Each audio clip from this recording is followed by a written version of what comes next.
रावबो फैथ'वाखैनो हाग्रामा ब्रिड्जआवहाय दंफैयो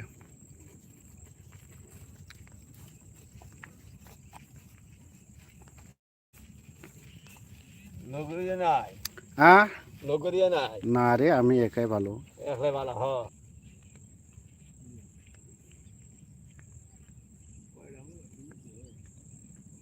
हेलो लोगोफोर सासे फैजेन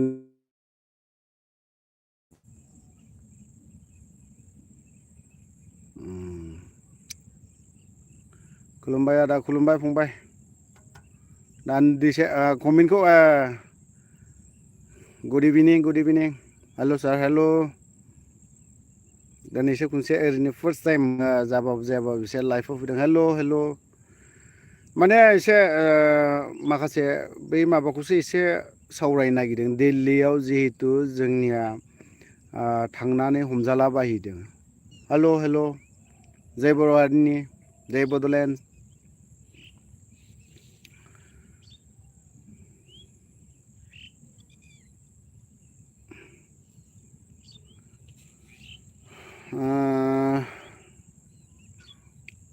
कमेन्टखौ फरायस्लाबजोबनो हानाय नङा दे जायखिजाया आं बेखौल' बुंनो नागिरदों जोंनाव जिहेतु बड'लेण्ड बिनायनि थाखाय ना बड'लेण्डनि थाखाय सोमावसारहैदों बा जन्तर मन्तर ना मा बेखौ खालामहैदों बेनि थाखायसो आं एसे दान्दिसे खोथा बुंनि नेटआबो एसे प्रब्लेम दै आंना गाज्रि दामोन गोबावनि उनाव दिनैसो लाइभ फैदों खनसे नेटआ प्रब्लेम आंनाव एसे नेटआ प्रब्लेम आरो नै ओरै माबायावसो दंफैयो नालाय हाग्रामा ब्रिड्जआवसो ओरै माबाजोंसो दंफैयो आङो मा खालामगोन मा मागोननो मा होननानै बुङो दिनैहाय दिल्लीयाव धरना जायफ्रा जन्तर मन्थरनि बा बे होसिख्रावनायनि हाबाफारि लाहैदों दिनै गोबां आफाद थांदों बावहाय दुखुनांथाव जायखिजाया बिथांमोना जायफ्रा होसिख्रावनायनि हाबाफारि लानो थांदोंमोन बावहाय बिथांमोना पारमिसनखौ मोनदों होननानै खोनादोंमोन खिन्थु पारमिसन मोननायावबो दिनै बिथांमोनखौ मा खालामदों हमनानै लांनायनि बा जर जबस्थि हमनानैसो लाना थांनायखौ आं नुनो मोनदों दे खिन्थु बेफोरबायदि लाना थांनाया आंनि थाखाय मोजां नङा बा जों बर' हारिनि आंनि थाखाय बर' रायजो राजानि थाखाय दुखुनांथाव बाथ्रा दिनैहाय गोबां होसिख्रावनाय जाबोदों गोबां होसिख्रावनाय हाबाफारि लादों बेफोरबायदि जाफेराखैमोन एक्सुवेलि बेफोरबायदि जानाया राजबंशिफोर बा आक्रासुफोरनावहायसो बेफोरबायदि खामानिया जादोंमोन दे जों बर'नि गेजेराव जाफेरनायखौ नुवाखैमोन दुखु गोनां जायफ्रा दिनैहाय दान्दिसेब्लाबो हमनो एरेस्ट खालामनानै दोनजाबाय बिथांमोननिसिम आंनिफ्राय रोजा माने मा होननानै बुङो बिदिखौ बर' हारिनि थाखाय बिथांमोना जाखिनि हमजानानै दिनै जेलाव दान्दिसेब्लाबो सोनानै दोनजादों बेफोरबायदिखौ आं दुखु फोरमायदों बा आं माबा मोनसे बिनो थांनायाव माबा मोनसेखौ आंबो बेनोबो होनांगोन अब्लासो आंबो मोननायनि राहा लामाखौ मोनो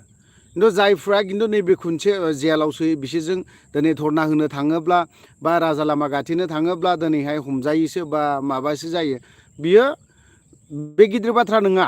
बेखौ खनसे सोनायखौनो जुदि सोरबाया गिनानै बा फावसायनानै थायोबा खुलुमबाय सोरबा खुलुमहरदों दै आं नायस्लाबनो हायाखै आं कमेन्टखौ पिकआप खालामनो हाजोबाखै दे सरि आं गासिनावबो आं खमा बिजोबो जायफ्रा दिनैहाय बर' हारिनि थाखाय हमजादों जायफ्रा दिनैहाय दान्दिसेब्लाबो सोनानै दोनजादों बेफोर सोरबा सासेनि थाखाय नङा बा बेखौ जुदि आं दिनै हमजाबाय सेकेन्ड टाइम आं बेफोरबायदि थांनाय नंलालै बेफोरबायदि एक्सुवेलि जानो नाङा जोङो गोरा आरो साननाय हनाया गुवारसिनसो जागोन बे जोंनि थाखाय मोनसे बर' हारिनि थाखाय बेयो मोनसे लेसन आरो लेसनबो होननानै बुंजायो जों बेफोरबायदिखौबो मोगा मोगि लानांगोन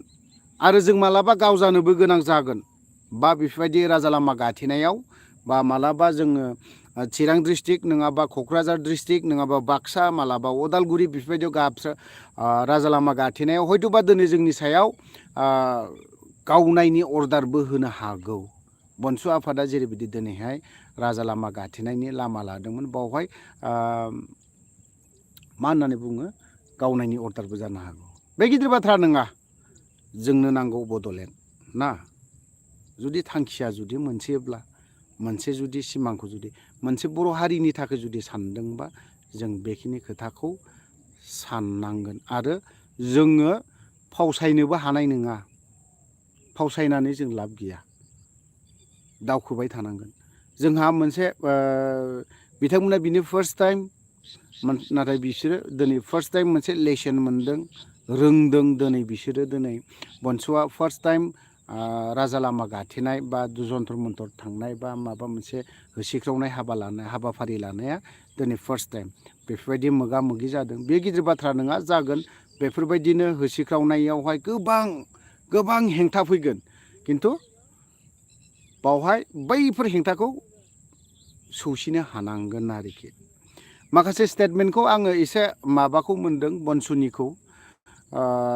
कयेकटा स्टेटमेन्टखौ आं माने बारा मोजां मोनाखै। बिराद घाब्रायनानै बुंनाय बायदिखौ नुदों आरोखि। मोनसे डिसिप्लिनावहाय बुंनाय मोनबा एसे साबसिन जागौमोन होननानै आं सानदों। जेब्ला स्टेजनिफ्राय हमनानै बोख्लायो अब्लानि समाव ओरैबायदि घाब्रायनानै माखासे खोथाखौ माखासे बाथ्राफोरखौ माखासे होसिख्रावनाय फोरा एसे इनडिसिप्लिन जादों होननानै आं सानदों। दा लाइफआव फैनानै बुंदों आं बेखौ बनसुनि प्रेसिडेन्ट बिथांखौबो आं बुंगोन आरो सोरखौबाबो आं बिथांमोननि सिगाङाव आं बै बुस्थुखौ शेयार खालामगोन आं रायलायगोनबो आङो बेफोरबायदि आरोखि। थ' लोगोफोर आं भिडिअखौथ' माथो खालामबावनाय टटेल नायदों जाहैबाय 68 जना नायदों दे 60आ नायदों 100 कमेन्टखौ पिकआप खालामनो हायाखै। फंबाय आं नै हाग्रामा ब्रिड्जआवसो दंफैयो। बहा दं आरो इस्लारि आं माबायावसो दंफैयो हाग्रामा दालाङावसो दंफैयो। थेंक इउ ओमफ्राय बे अनजालु खुलुमबाय ओमफ्राय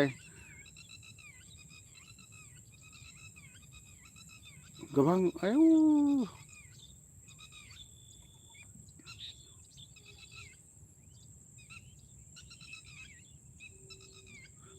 गोबां मेसेज हरदों दै नेटनि एसे प्रब्लेम।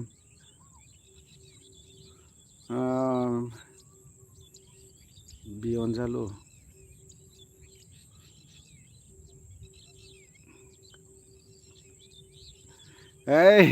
आर इस्लारि टेनसन दाला मालाबा फैयोबा बेरायफै हाग्रामा ब्रिड्जआवहाय फैयोबा फैनो हागोन। आं हारसिंसो दङ ओरैहाय रावबो गैया।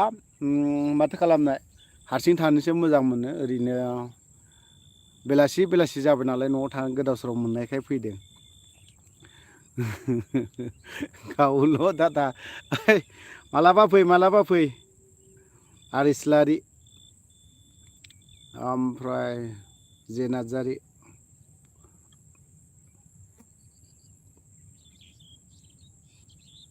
आं हाग्रामा ब्रिड्जआवसो बेरायफैदों हारसिङै रावबो गैया। मा खालामनो गोदाव सोराव गरमबो मोनदों। ओमफ्राय बिदिनो मा खालामगोन मा मागोन थानो हायैलाय माखासे हमनायफोरखौ नुनानै आंबो दुखु जायफ्रा बर' हारिनि नामाव हमजादों जायफ्रा दिनै जेल 1 घन्टानि थाखाय जेल थादों गोसोआव दुखु मोनदों थानो हायाखै। माने मा होननानै बुंगोन बिथांमोननि जाखिनि एरेस्ट जानानै थानाय बेफोरखौ नुनानै एसे बोरैबा नांदों। बिथांमोना दिनै गोबां मिजिं गोबां थांखि लानानै थांदोंमोन। नाथाय मा होननानै बुंगोन बेफोरखौ दा नाम थांखिनानै बुंब्लाबो बुंनोलाय हायो खिन्थु आं बुंनो बादों दिनैनि दिनाव। दिनै बे एसे गरम जानायाव जुदि आरो गरम खालामनानै होयोब्ला एसे गोबां जायो। गोबां खोथा बुंनांगौ दङमोन खिन्थु सम फैगोन बेफोरखौ आङो बुंबाय थाला। खिन्थु आबसुनि दैदेनगिरि प्रेसिडेन्ट दिपेन बर' बिथाङा दुखु मोननानै लाब गैया। आं बिथांखौ दाखालिनो थांनाय आजि 2 सप्ता जाबाय बिथांनाव आं पारमिसन बिदोंमोन बिथांजों सावरायनो होननानै दिल्लीयाव थांनायनि सिगांनो सावरायनो कयेकटा कुइसन सोंनो आङो थांनो होनना थांदोंमोन खिन्थु बिसोर आंनो पारमिसनखौ होआखै होनाय नङा बिसोर आंनो मालाबाबो होनाय नङा अफ्रिया दिपेन बर'नि एगेन्स्टआव खोथा बुंबाय थायो नालाय आरो ओमफ्राय दिपेन बर'नि खोथाफोरखौ माने बिखु नों लाइभखौ नायदोंबा हाग्रामा ब्रिड्जआव फैदेरा बे जों खनसे जिरायनाय जायगायाव बिखु फै ओमफ्राय बिथां दिपेन बर'नाव आङो थांनो नागिरदोंमोन दे ओमफ्राय बिथाङा जोंनो पारमिसनबो होआखै आं फन कलबो खालामदों बिनावहाय खिन्थु जोंनि फनखौ रिसिभबो खालामदों बुंनाय स्टाइला माने अफ्रियालाय सोर ना सोरबा माने एसे दुगा स्टाइल आरोखि नों आं बायदिया बुंनाय स्टाइला माने एसे दुगा स्टाइल थांदों आरोखि आं जेराव लिंहरो बावहाय फै खोथाया बेफोरबायदि जादों आरोखि बियो फायखानाव लिंहरोबा आं बिनि फायखानाव हाबहैनांगौ जाम्बा नामा उफ्रिया बुरबक बेफोरबायदि बुंनो दोस बिनि बुंनाय राब जादों आरोखि माने आं बावहाय एसे बिनि खोथाखौ एसे थाल मोनदों आरोखि थेवबो आं सोंबावगोन बिखौ 101 बार लोगो हमनोखौ नाजागोन बे आंखौ सोबायो आंखौ फारसेल' खावलायजों दा सोबाथोन फारनैजोंबो सोबाथोन आरोखि आं बिखुंजों जुदि जोयोब्ला आंखौ बिखाजोंबो जोथोन बे आरोखि आंना बेनोल' जायखिजाया लोगो हमथारगोन आबसुनि प्रेसिडेन्ट दैदेनगिरि दिपेन बर' बिथांखौ ओमफ्राय कयेकजन क'क्राझाराव सासे दं सरि दे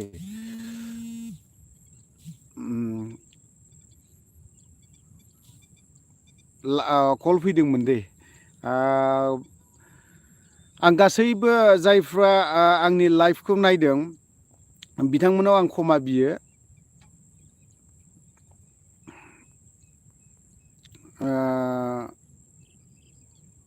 मानो होननानै बुङोबा आं माबाखौ नायाखै मा होननानै बुङो कमेन्टखौ पिकआप खालामनो हायाखै दे कमेन्टखौ माबा खालामनो हायाखै आङो गोबाङानो गोबां कमेन्ट हरदों थेंक इउ गोबां कमेन्ट हरदों आं नामफोरखौ बुंजोबनो हास्लाबजोबनाय नंला दे गाज्रि मोननो नाङा पुर्निमा गुड इभिनिं पुर्निमा गयारि बे खाथिनि नालाय ओंखायनो बेखौ माबादों बिसोर हरबावदों आरोबाव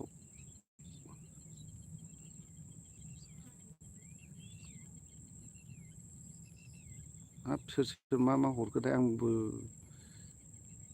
बिकुआबो मानोथ' हरफिनासै बिकु नायदोंबा एसे माबा हरदो दे फैनोब्ला फैदो दान्दिसे खिन्थु जों देरहासार इस्लारिजों आंजों थांदोंमोन आरोखि दे बेखौ लोगो हमनो खिन्थु जोंखौ एसे बुंनाया राफ स्टाइल बुंदों आरोखि राफ एसे टाफ नांगौ 6टा जाबाय आपल'ड होनांगौ थेंक इउ जायफ्रा आंनि लाइफआव दान्दिसे लाइफआवहाय कमेन्ट हरदों बिथांमोननावहाय आं क्षमा बियो मानो होननानै बुङोबा नोंथांमोननि जाखिनि कमेन्ट हरनाय जाखिनि आंनि लाइफआव दान्दिसे आंनो सम होदों बिथांमोननिसिम रोजा रोजा एकदम सेलुट हरबाय दे गाज्रि दामोन नोंथांमोननि कमेन्टखौ अनलि सासे सानैनिखौ आं पिकआप खालामदों खिन्थु नायजोबनो हास्लाबाखै आरोखि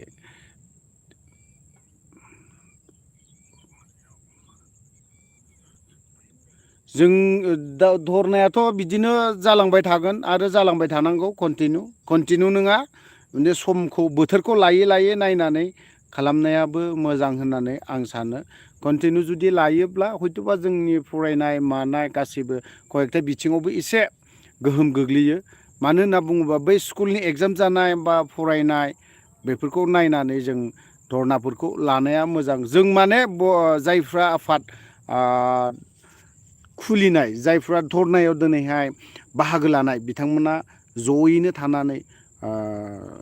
धरनाखौ होलायोब्ला मोजां जोंनि आसामावबो होनो हागोन जोंनि बिटिसिआवबो होनांगौ जेरावबो होनांगौ बिदिखौ खालामनांगौ खारन जों दिनै बेफोरबायदि धरनाखौ जुदि फोरोंलाङाबा बेखौ जेनेरेसन टु जेनेरेसन खालामनानै दोनबाय थानांगोन आरो जों जुदि मालाबाबो मा होनना बुङो बे बड'लेण्डखौ मोना अब्लासिमहालागै जोङो मा बिबाय थानांगोन नेक्स्ट जेनेरेसन दा जों थैना थांगोन गाबोन समफोर खिन्थु जेनेरेसनाथ' बिनो रोंनाय नङाना बुंनो रोंनाय नङाना बड'लेण्डखौ माबा मोनसे लेन्ड होननानै बुङोबाथ' जानाय नङाना बै आरोखि ओंखायनो बे बुस्थुखौ जाय आं बेखौ बुंगोन जाय गथ'आ दिनैसिमबो जोनोम मोनाखै 100 बार बुंबाय थागोन आं बेखौ जाय गथ'आ दिनै जोनोम मोनाखै जाय बर' बिमानियाव दिनैसिमबो गथ'आ दङ बै गथ'नि ब्रेनावबो बिनि खर'आव बिनि गोसो मोदोम जेरावबो बड'लेण्ड वार्डखौ बड'लेण्ड सोदोब बे बुस्थुखौ सोना होनांगोन आरो आं सानो जों बर' हारिनि जेसेबां बर' उन्दै उन्दै गथ'फोर बा नेक्स्ट जेनेरेसनफोर बिसोरबो बड'लेण्ड होननानै बुङोबा बागदावखाङो होननानै आंबो सानो मानो होननानै बुङोबा दिनै बिसोरनि सिगाङाव दिनै बड'लेण्ड बुस्थुखौनो होनो हायाखै आरो जोंनि बर'नि दैदेनगिरि बा बैनो होन बैबो होन एआनो होन बियानो होन जेदआनो होन माबायानो होन थार्ड क्लास जेबो खामानि गैया रायलायनाय गैया थांखि मोनसे नङा सिमाङाबो मोनसे नङा मोनथिबाय आं दिनै जुदि माबा मोनसे सानोब्ला बै सासेया आलादा सानो ओंखायनो जों बर'आ दैदेनगिरिफ्रा माने गावनि नैफोरबायदिखौल' सानो गावनि पकेटखौल' बाद बाखि जेबो सिन्था खालामा थ' लोगोफोर आं भिडिअखौ बारा गोलाव खालामला दै माने मोनाबायबो थांनांगौ एसे ओरैजों भुटान दान्दिसे बेरायफैला बायदों एसे दोनथ'बाय दे गोबां 82 मानसिफोर नायदों आरो गोबां मानसियानो कमेन्ट खालामदों दे आं बिथांमोननि कमेन्टखौ पिकआप खालामनो हायाखै नायनो हायाखै बा सोरबाया मोजां लिरदोंबाबो गाज्रि लिरदोंब्लाबो थेंक इउ जय बर' हारिनि